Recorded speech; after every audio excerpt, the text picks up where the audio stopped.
মাত্র ৬৩০০ টাকা হলেই আপনি কিস্তির মাধ্যমে ফোন নিতে পারবেন। ২ মাস পানির মধ্যে থাকবে এই ফোনটা। ২ মাস পানির নিচে রাখা যাবে এই ফোন। জি জি এই জি, ফোন কিস্তির গিনিস মাধ্যমে ওয়ার্ল্ড রেকর্ড দিচ্ছেন। করছে। জি ভাই, ওয়াও, দুর্দান্ত ভাই। ব্যাটারি কত ভাই এটার? ৭০০০ এমএএইচ এর একটা ব্যাটারি ফোন আছে। ৭০০০ এমএএইচ এর ব্যাটারি থাকবে জি এর মধ্যে। ভাই। ওরে ভাই রে ভাই। আর এই ফোনটা নিলে ভাই আপনার সাথে কিস্তির মাধ্যমে নিলেও গিফট আইটেম থাকবে ভাই।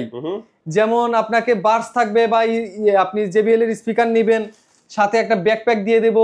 এর বাইরেও glass protector, earphone, OTG, finger slip, touch pen এগুলো তো সাথে থাকবে। কয়টা ভেরিয়েন্টে পাওয়া যাচ্ছে এটা? এটা ৩টা ভেরিয়েন্টে পাবেন। দাম কত? ৬১২৮, ৮১২৮, ৮২৫৬। ৬১২৮ এর অফিশিয়াল প্রাইসটা আছে মাত্র ২০৯৯৯। ৮১২৮ এর অফিশিয়াল প্রাইস মাত্র ২২৯৯৯ টাকা। আর যেটা 8GB RAM 256GB স্টোরেজ, ওটার প্রাইসটা পেয়ে যাবেন মাত্র ২৪৯৯৯ টাকা। ৬৩০০ টাকা ডাউন পেমেন্ট করে বেস ভেরিয়েন্টের ফোনটা আপনারা এখান থেকে কিস্তির সুবিধায় নিতে পারবেন। কিস্তিতে কি কি ডকুমেন্ট লাগবে? এই ক্ষেত্রে আপনার মেইন 4টা ডকুমেন্ট লাগবে। আপনার NID card, guarantor NID card, job করে থাকলে জব আইডি কার্ড, ব্যবসা করে থাকলে ব্যবসার ট্রেড লাইসেন্স, আর লাগবে অবশ্যই নিজের নামে বিকাশ অ্যাকাউন্ট থাকতে হবে, তবে ব্যাংক অ্যাকাউন্ট, এটা 3 মাসের স্টেটমেন্ট লাগবে। চমৎকার চমৎকার। এখানে দেখতে পাচ্ছেন যে গিফটগুলো কিন্তু কিস্তির মাধ্যমে নিলে পাবেন, ক্যাশ টাকা নিলেও পাবেন। লোকেশনটা বলে দিবেন। আমাদের লোকেশনটা হলো ঢাকা মিরপুর 1 নম্বর বাস স্ট্যান্ডের পাশে capital tower, shop number 26। Okay viewers, আজকে আমাদের ভিডিও এই পর্যন্তই। আল্লাহ হাফেজ।